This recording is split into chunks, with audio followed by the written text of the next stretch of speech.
Silakan 12 untuk memimpin doanya. 12.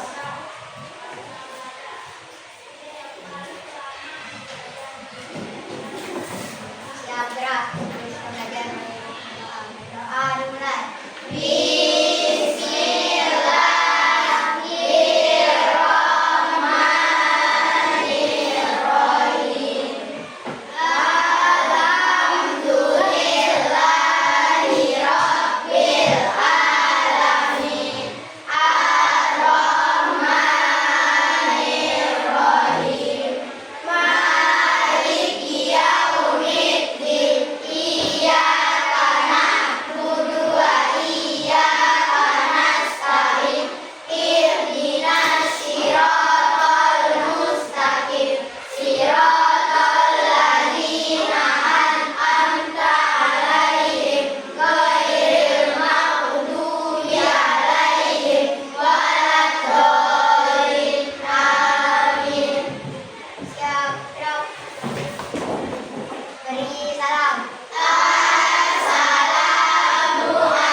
Selanjutnya kita akan masuk ke materi tentang norma-norma dalam kehidupan bermasyarakat. Sebelum Pak melanjutkan ke materi selanjutnya, Pak akan mengingatkan kembali atau merefresh kembali tentang materi minggu kemarin yang kita bahas. Ada yang masih ingat materi kemarin yang kita bahas? Ya. Pak. Sejarah pendidikan Pancasila sebagai dasar negara. Nah, rumusan dan penetapan Pancasila sebagai dasar negara. Jadi akan kita kemarin membahas 3 poin, yaitu tentang sejarah, komitmen, dan nilai semangat. Dalam sejarah rumusan Pancasila sebagai dasar negara ini apa saja? Pada tanggal 8 Maret 1914 Indonesia menjadi wilayah pendidikan Jepang. ya, apalagi 1 Maret tahun 1945 1 Maret 1945 diumumkan pembentukan Badan Selidiki Usaha-usaha Persiapan Kemerdekaan Indonesia sebagai janji kemerdekaan dari Jepang. ya.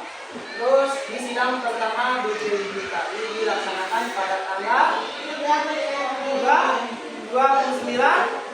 sampai dengan 1 di tahun 1945. sidang ini membahas tentang dasar negara.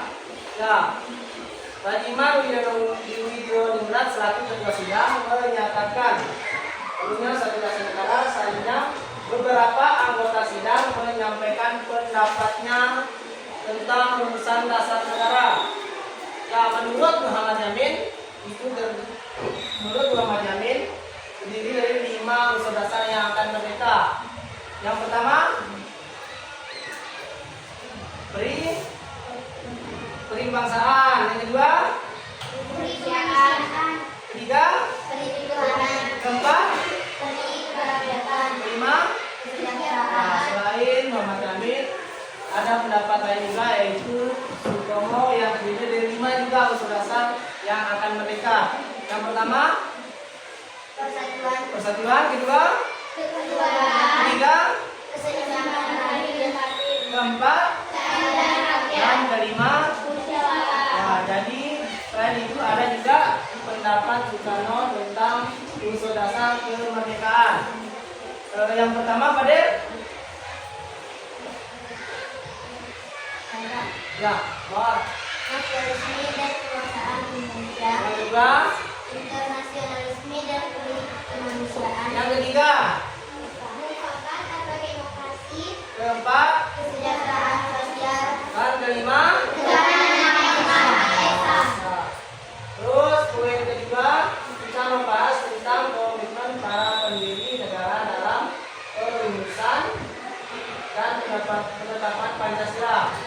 Komitmen para pengurusan dasar negara adalah satu bentuk ikrar untuk merumuskan dasar negara dengan sebaik-baiknya. Terus adapun nilai komitmen pendiri bangsa yang terkandung dalam Pancasila apa saja? Pertama,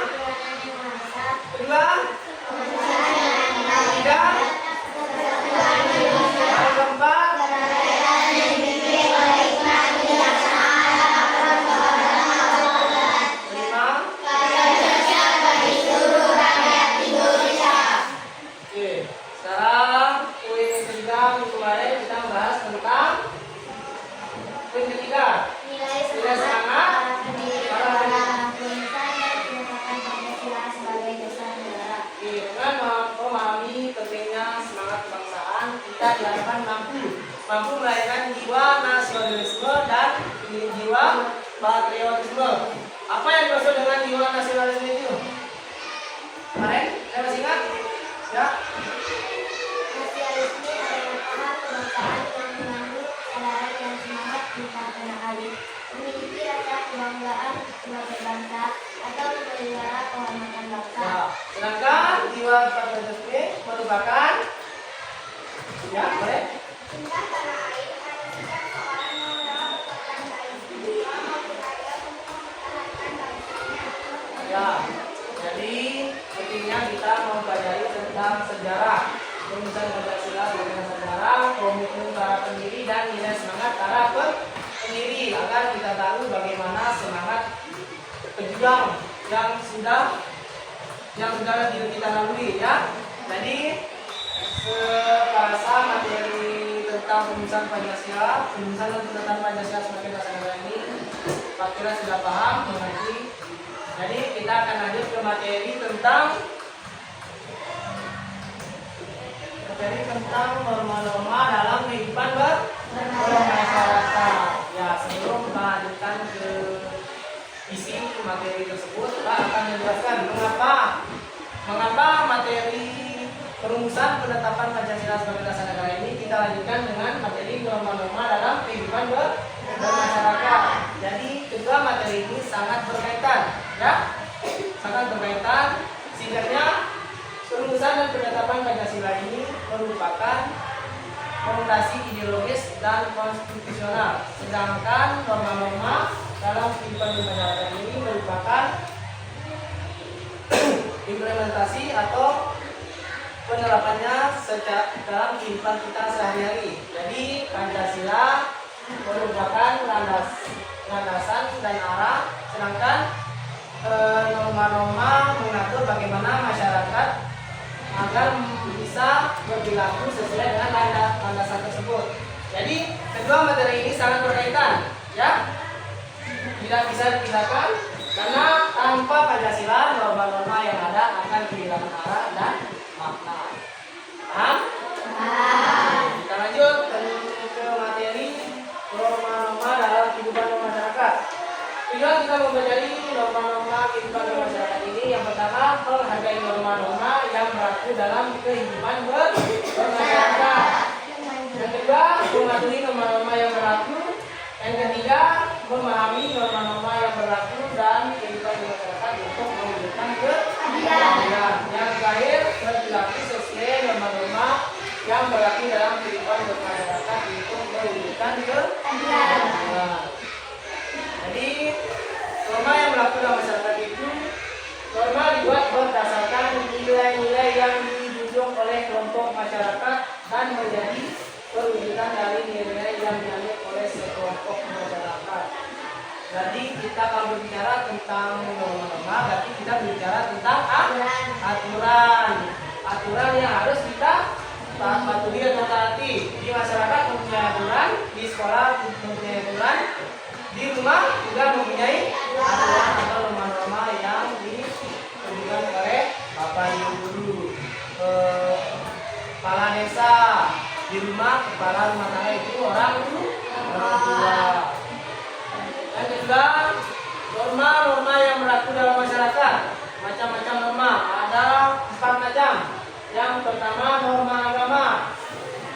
Yang kedua, norma kesopanan. Yang ketiga, norma kesusilaan. Dan terakhir, norma hukum.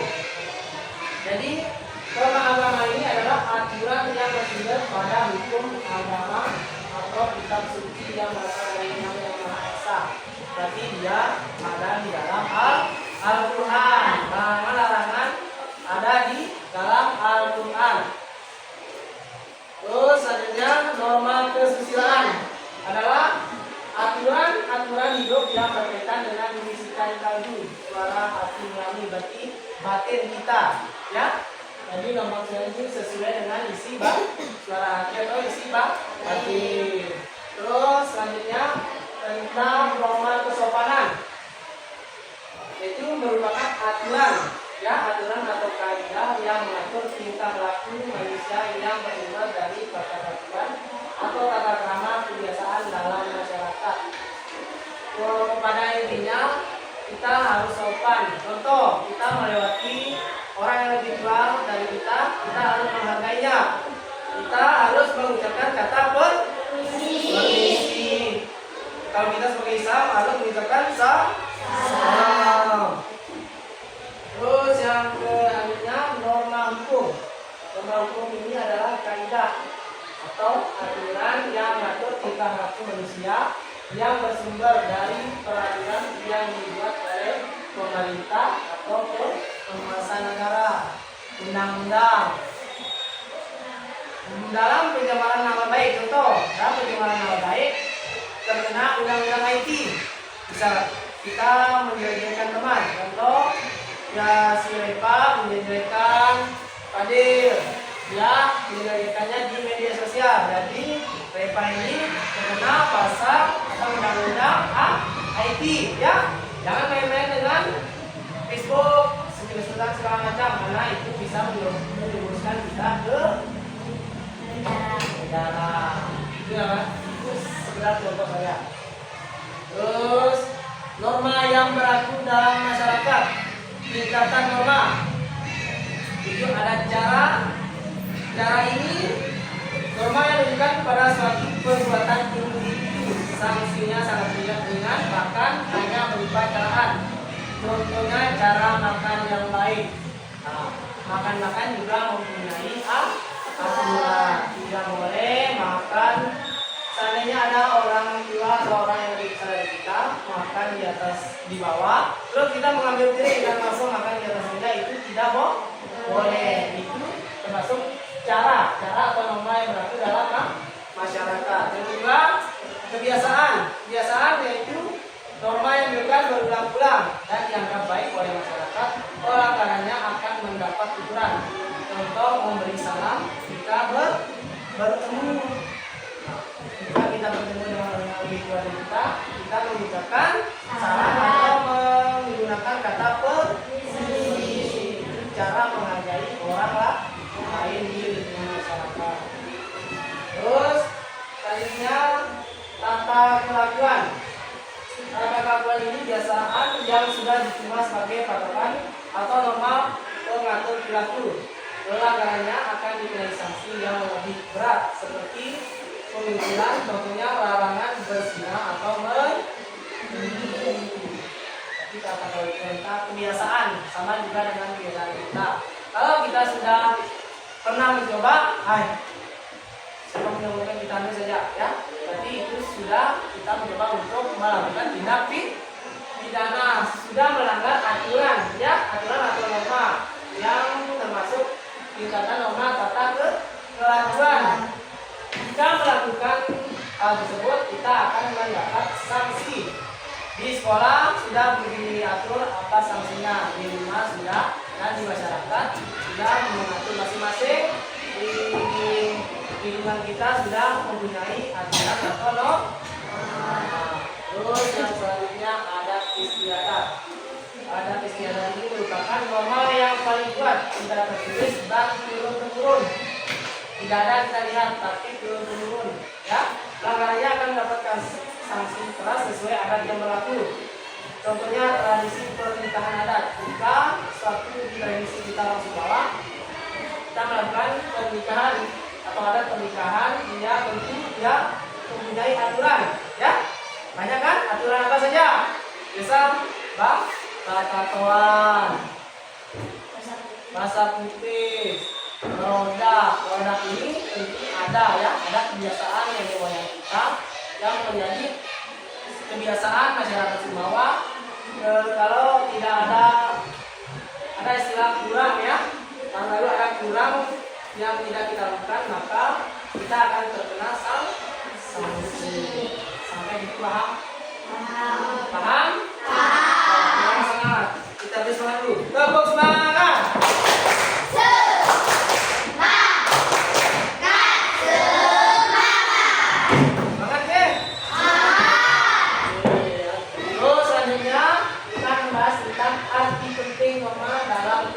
Bermasyarakat dan bernegara.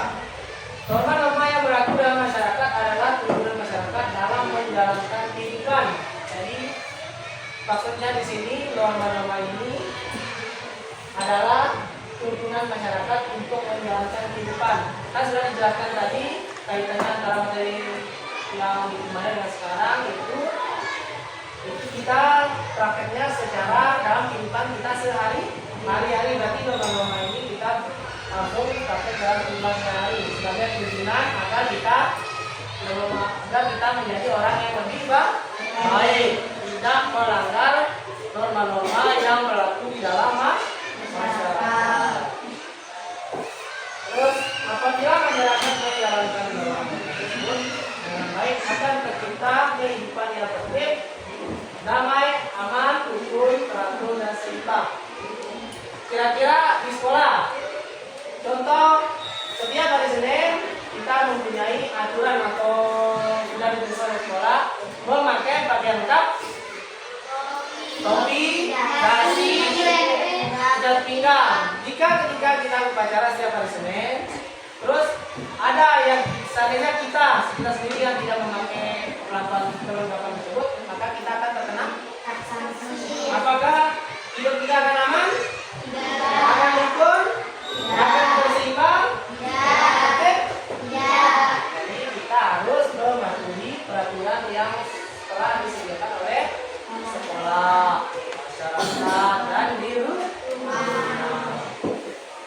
Terus pentingnya norma dalam kehidupan, menciptakan kehidupan yang aman, tertib, selaras, serasi, dan seimbang. Perilaku yang taat atau patuh sadar hukum dan memiliki hak alamiah. Yang kedua, menjadi penutup atau pedoman berperilaku dalam masyarakat. Terus selanjutnya membentuk budi pekerti manusia yang baik, mengatur atau membatasi tingkah laku manusia dalam kehidupan masyarakat, dan kaya mewujudkan keadilan. Jika kita sudah melaksanakan atau sesuai dengan norma-norma atau aturan, maka kita akan tertib, aman, dan keadilan itu akan datang pada diri kita. Terus perilaku yang sesuai dengan norma, mengimplementasikan norma-norma yang ada dalam kehidupan sehari-hari. Tentunya akan membantu kita untuk mewujudkan kehidupan yang kita inginkan. Ya sih? Ya kan? Apa yang kita inginkan kalau kita berpraktek secara dalam kehidupan kita sehari dan norma-norma yang ada, maka kita akan membantu kita untuk menjalani kehidupan yang diinginkan. Apa yang kita inginkan akan terwujud. Seandainya kita sudah melakukan aturan-aturan atau norma tersebut, tetapi ada niat, sedikit saja niat, pasti tidak akan bisa mewujudkan kehidupan yang kita inginkan. Jadi intinya kita harus mengikuti aturan atau norma yang ada di lingkungan masyarakat agar mewujudkan kehidupan yang kita inginkan. Selanjutnya, perilaku sesuai norma yang dapat diberikan di lingkungan sekolah. Pertama, mematuhi tata tertib sekolah, berpakaian sesuai dengan peraturan sekolah. Sudah dijelaskan tadi, berpakaian sesuai dengan peraturan sekolah. Hari Senin harus memakai baju lengkap, topi, dasi, pinggang untuk mengikuti upacara. Jika tidak memakai pakaian lengkap, maka akan terkena sanksi. Bisa membersihkan WC yang diatur oleh sekolah, ya, membersihkan halaman sekolah, menyapu, dan lain sebagainya. Terus berdoa sebelum dan sesudah melakukan kegiatan belajar. Sebenarnya pada saat pelajaran sudah melakukannya, berdoa, terus pulang kita berdoa. Alhamdulillah, berarti kita sudah melaksanakan perilaku atau sesuai dengan norma yang ada di lingkungan sekolah. Terus selanjutnya mendengarkan dan mematuhi perintah guru selama kegiatan belajar. Nah, ini contoh yang paling besar. Pada saat guru menjelaskan, mohon kalian memperhatikan, jangan sampai guru menjelaskan kalian berbicara, kalian bermusik, kalian bingung gambar. Karena kalau kamu suruh mengulang kembali, kalian tidak akan bisa karena tidak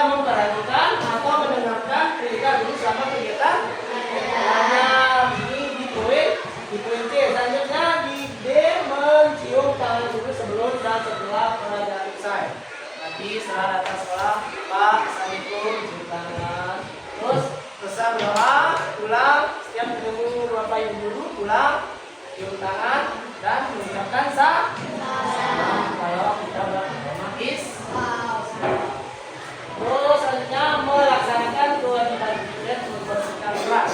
Kebanyakan di sini kalau jam piket hari Selasa ya, piket Eva, Mawar, Iqbal, dan Fadil. Tapi hanya perempuan saja yang datang terlebih dahulu.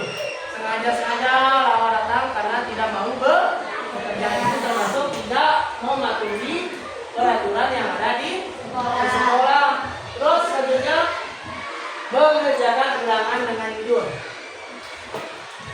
Ini juga lebih penting.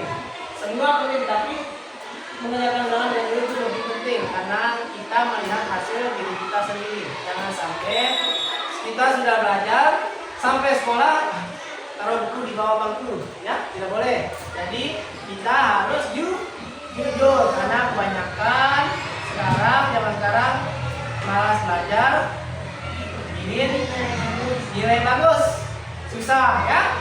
Jadi kalau ingin nilai bagus kita harus mengerjakan ulangan dengan jujur. Paham? Oke, kita lanjutkan. Perilaku sesuai normal yang dapat diwujudkan di lingkungan rumah. Menghormati orang tua tanpa ridho atau dukungan orang tua kita tidak akan bisa sukses. Ingat, ya? Ingat. Jadi kita harus mematuhi atau menghormati orang tua. Bagaimana caranya? Bisa membantu. Jangan kalau orang tua berbicara dengarkan saja, jangan buang semua barang, buku buang, tas buang, sepatu buang, ya. Jadi kita harus bersikap baik di depan orang tua. Karena kalau kita tidak bersifat baik kepada orang tua, maka apa cita-cita yang kita inginkan itu tidak akan bisa lulus. Ya.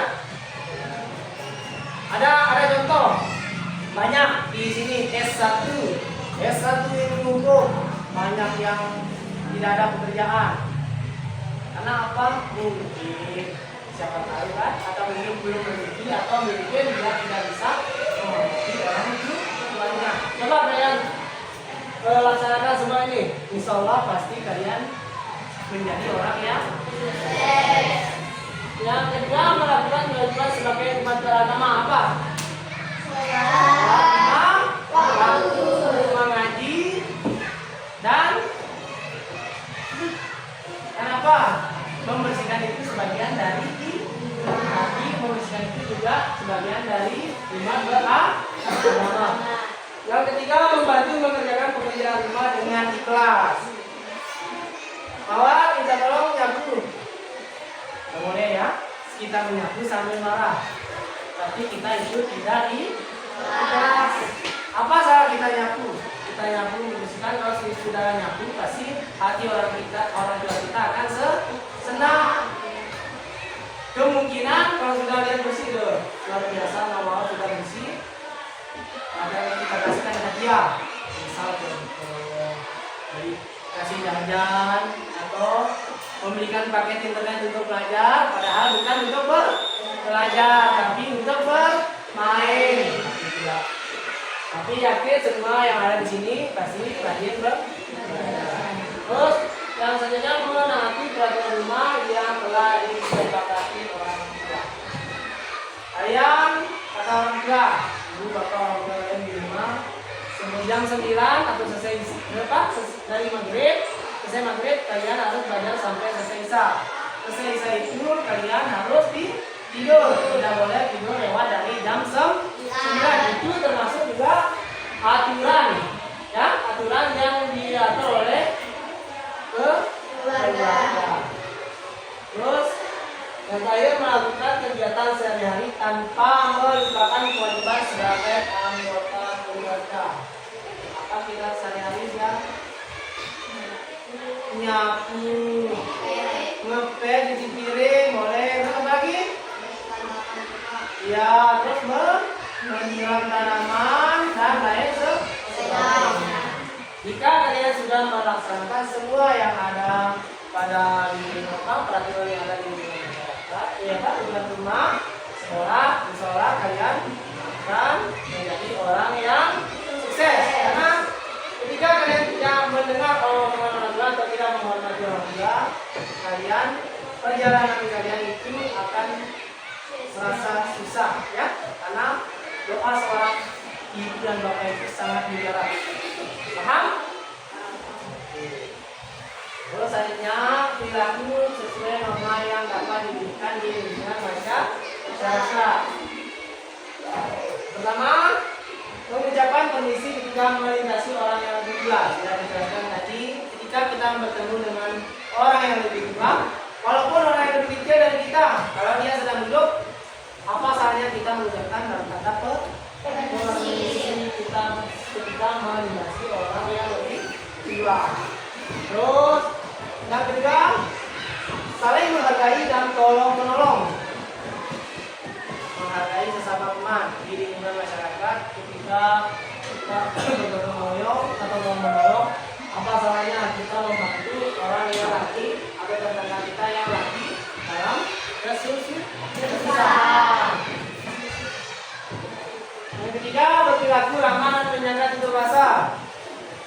Walaupun kita sedang sakit hati, mohon berperilaku ramah dan menjaga tutur bahasa.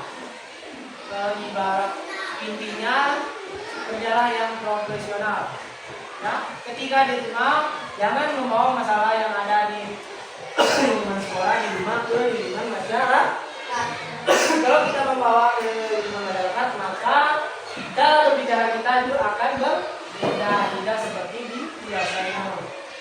Jadi selanjutnya tentang bergaul dan memperlakukan orang lain dengan baik. Bergaul dan memperlakukan orang dengan baik. Jadi kita memperlakukan teman kita, jangan ada misalnya si Fadil, dia sering memakai baju tidak mendapatkan nilai 100, dia tetap berusaha bergaul sama dia dan melakukan dia dengan tidak baik. Tidak boleh, ya. Kita harus memperlakukan teman kita walaupun dia keadaannya buruk atau gimana, kita harus memperlakukan teman kita dengan baik. Selanjutnya, mengambil keputusan bersama dan menghargai perjanjian yang telah dibuat bersama. Ada perjanjian antara teman sekelas.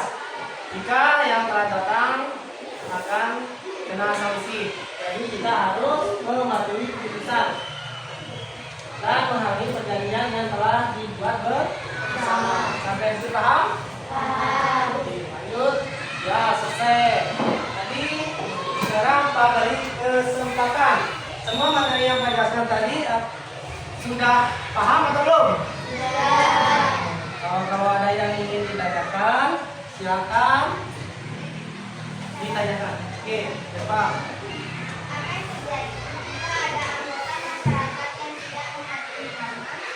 Ya, yang akan terjadi ini yaitu dampak negatif. Maksud saya jawab ya. Dampak negatif yaitu seperti kekacauan, konflik atau masalah. Dan konflik atau masalah contohnya dalam melanggar norma kesopanan. Dianggap seseorang itu tidak menghargai orang lain. Nah, oke, yang ada lagi? Ada pertanyaan? Oke, bawah. Bagaimana proses terbentuknya masyarakat kehidupan masyarakat? Terbentuknya kehidupan dalam lingkungan masyarakat. Terbentuknya kehidupan normal dan kehidupan masyarakat ini terjadi dari interaksi sosial, ya, interaksi antara satu orang atau lebih di dalam lingkungan masyarakat itu sendiri.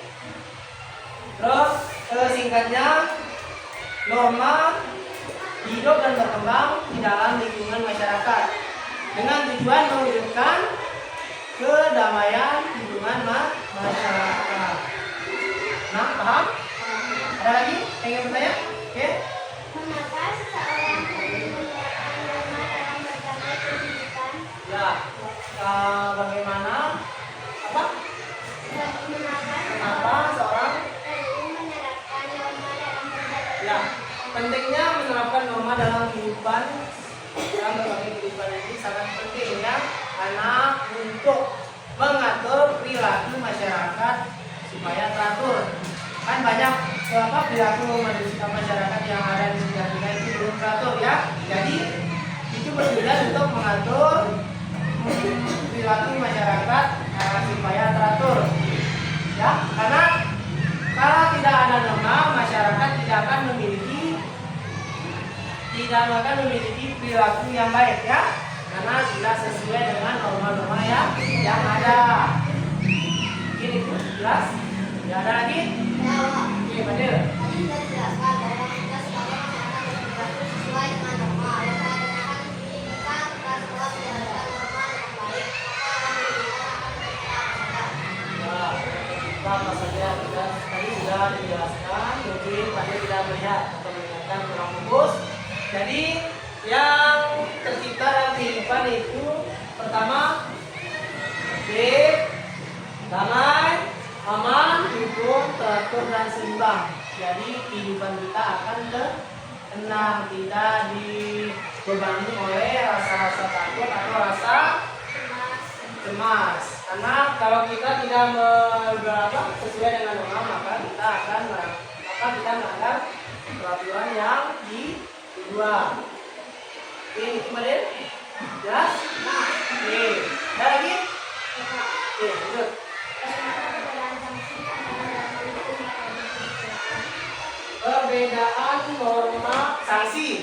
Perbedaan sanksi norma hukum dan norma kesusilaan.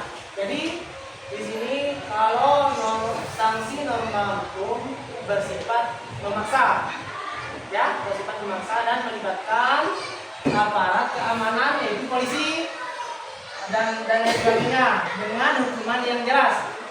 Sama kayak polisi, berarti hukuman jelas, berarti kita mendapat sanksi dan hukuman penjara. Sedangkan sanksi norma kesusilaan ini bersifat batin, ya. Yaitu yang dimaksud dengan batin ini yaitu merasa bersalah sesuai dengan hati nurani kita. Jadi sanksinya tidak terlalu memaksa, jadi sesuai dengan hati nurani kita. Oke, jelas? Oke. Ada yang ditanyakan lagi? Tidak ada? Apa kalau salah tidak ada? Jadi sekarang Pak ingin membagikan kelompok. Minggu kemarin Pak sudah membagikan kelompok, memakai kelompok yang kemarin saja ya. Jadi masing-masing satu kelompok ada 5 orang ya, 5 orang. Jadi ada 4 kelompok. Silakan menuju ke kelompoknya masing-masing agar kita bisa melaksanakan soalnya, kita bisa mengerjakan soalnya. Ya, masing-masing ke kelompoknya.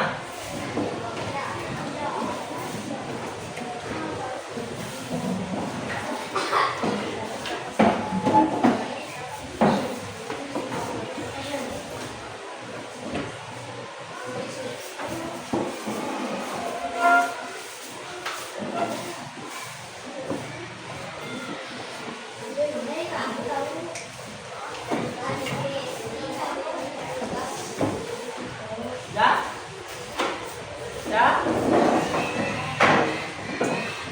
langsung.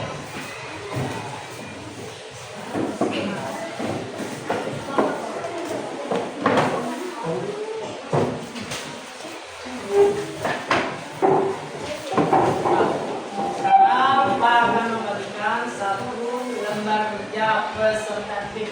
Masing-masing 1 kelompok 1 kertas. Ya, kelompok 1. Kelompok 2 mana? 2, 3, dan kelompok. Ya, perhatikan dulu sebelum dikerjakan.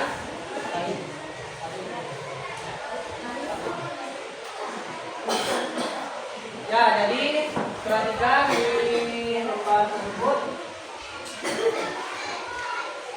Lembar kerjanya dituliskan, di situ sudah ada kelompok berapa, nama anggota, dan kalian kerjakan ada analisis kasus di situ dan ada 2 pertanyaan.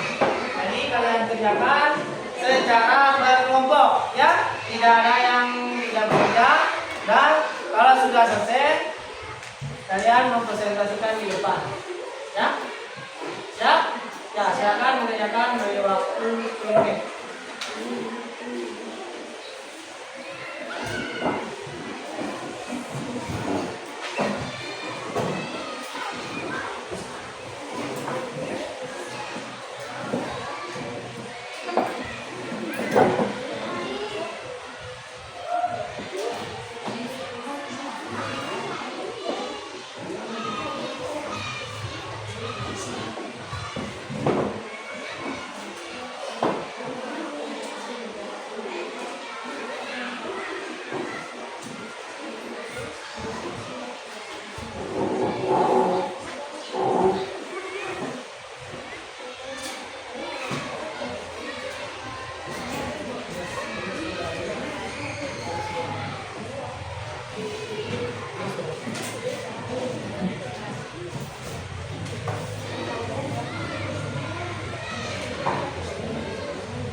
Dijawab dengan singkat ya, tapi sesuai dengan soalnya. Jangan sampai soalnya A, jawabannya B.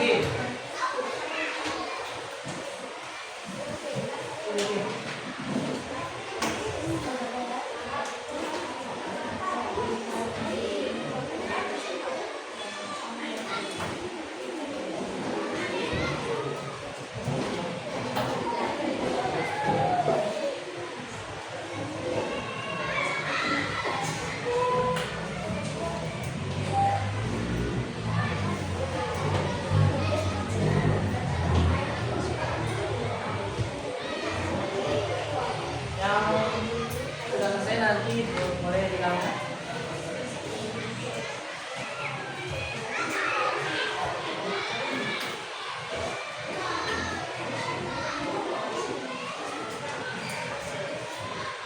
Semua bekerja, jangan ada yang tidak bekerja ya.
berikan tempat kerja sebagaimana pengetahuan kalian, pemahaman kalian tentang materi yang sudah kalian itu ya. Dan nanti masing-masing satu kelompok mempresentasikan ada moderator, pembaca dan sebagainya.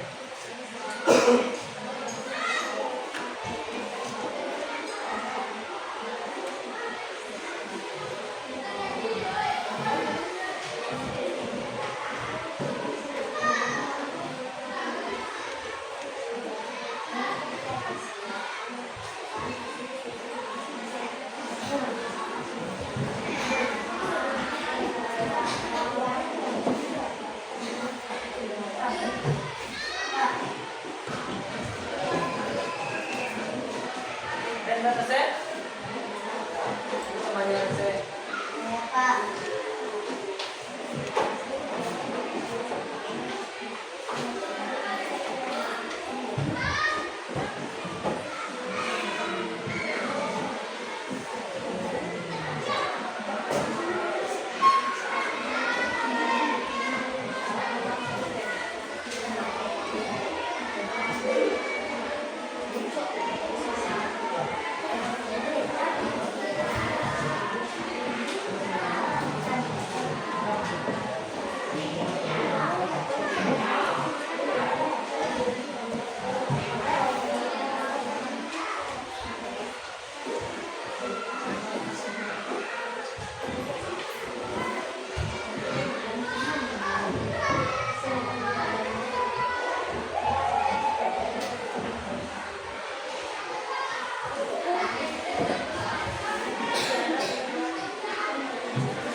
Nah, 5 menit.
Ada selesai lagi?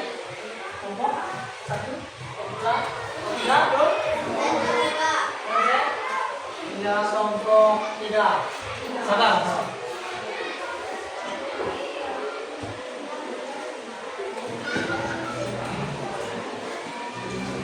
15 singkat ya, tapi singkat itu jelas.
Pertanyaan. Yang pertama, berdasarkan kasus di atas, tindakan Doni melanggar norma? Jawaban, norma kesusilaan. Pertanyaan nomor 2. Mengapa Rina merasa tenang setelah menolak tawaran Doni? Jelaskan berdasarkan jenis norma yang berlaku. Karena Rina telah mematuhi norma kesusilaan dengan bersikap jujur dan tidak menyontek. Oleh karena itu, Rina merasa tenang. Menurut kelompok Anda, mengapa Doni bersalah setelah ujian selesai? Bukan dengan sanksi dari norma yang dilanggarnya. Karena Doni melanggar norma kesusilaan, yaitu tidak jujur. Bila seorang melanggar norma, maka akan timbul rasa bersalah, penyesalan, atau bahkan sanksi dari orang lain. Pilihlah salah satu dari dua masalah di bawah ini dan buatlah sebuah rencana solusi yang melibatkan penerapan berbagai jenis norma. Masalah yang pertama, banyak siswa yang datang terlambat ke sekolah setiap pagi. Masalah yang kedua, penggunaan media sosial yang tidak bijak seperti penyebaran hoaks atau ujaran kebencian. Rencana solusi, masalah yang dipilih, banyak siswa yang datang terlambat ke sekolah tiap pagi. Identifikasi norma apa saja yang relevan dengan masalah ini? Norma kesusilaan. Rencana aksi, bagaimana cara menerapkan norma-norma tersebut untuk menyelesaikan masalah? Jelaskan langkah-langkahnya. Yang pertama, membuat peraturan dan sanksi tegas. Yang kedua, menumbuhkan kesadaran disiplin dengan memberi motivasi tentang pentingnya tepat waktu. Yang terakhir, mengadakan kerjasama dengan orang tua agar membiasakan anak berangkat pagi. Tujuan akhir, apa yang diharapkan dari rencana aksi ini? Membiasakan siswa datang tepat waktu untuk menumbuhkan rasa disiplin. Sekian presentasi dari kami. Wassalamualaikum warahmatullahi wabarakatuh.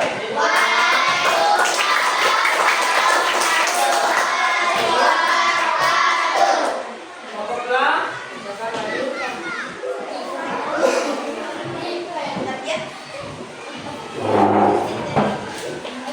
Ini Pak langsung kita ya. Siapa-siapa yang menjawab makanya harus kerjasama. Jangan satu orang yang baca saja. Silakan, mogoklah.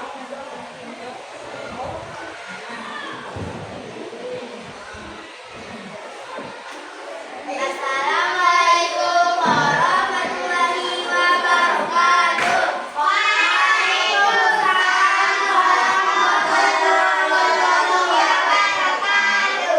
Hai semuanya, perkenalkan kami dari kelompok 2 akan mempresentasikan hasil diskusi dan kerjasama kelompok kami yang akan disampaikan oleh teman kita Mawar Pratiwi.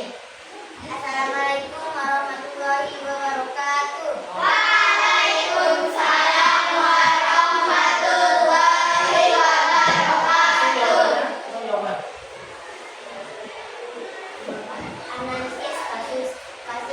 Rina melihat temannya Dodi menyontek saat ujian. Dodi menawarkan Rina untuk menyontek juga, tetapi Rina menolak. Setelah ujian selesai, Dodi merasa bersalah karena telah berbuat curang, sedangkan Rina merasa tenang karena telah bertindak jujur. Pertanyaan 1. Berdasarkan kasus di atas, tindakan Dodi melanggar norma. A. Norma agama, B. Norma hukum, C. Norma kesopanan, D. Norma kesusilaan. Jawaban D. Norma kesusilaan. Jawaban Mawar. Nomor 2. Mengapa Rina merasa tenang setelah menolak tawaran Dodi? Jelaskan berdasarkan jenis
Assalamualaikum warahmatullahi wabarakatuh. Waalaikumsalam warahmatullahi wabarakatuh.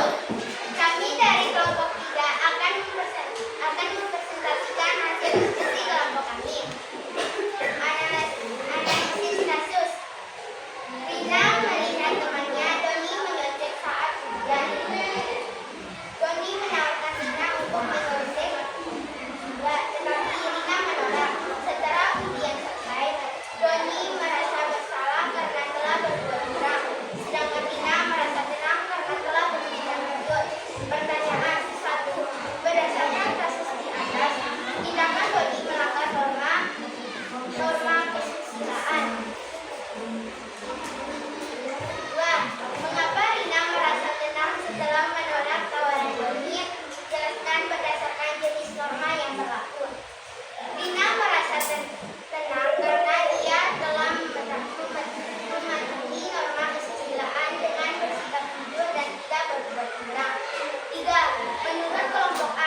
Simpulkan bahwa arti penting Roma dalam masyarakat ini sangat penting dalam kehidupan bermasyarakat ya.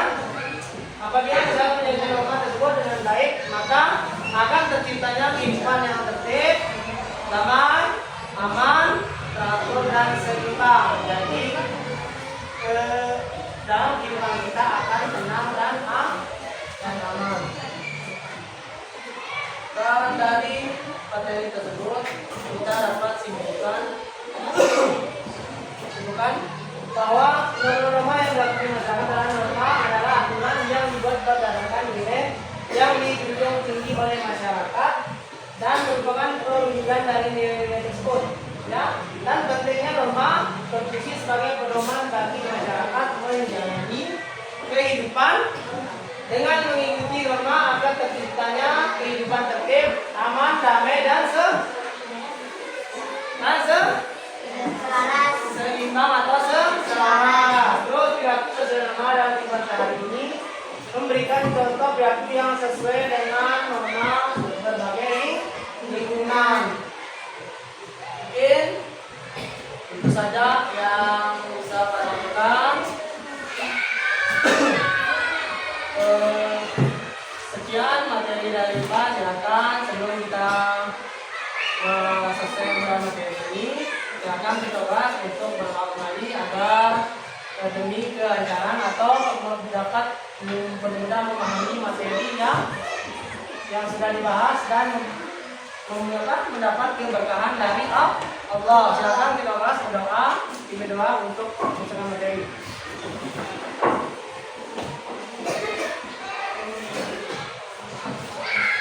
Silakan.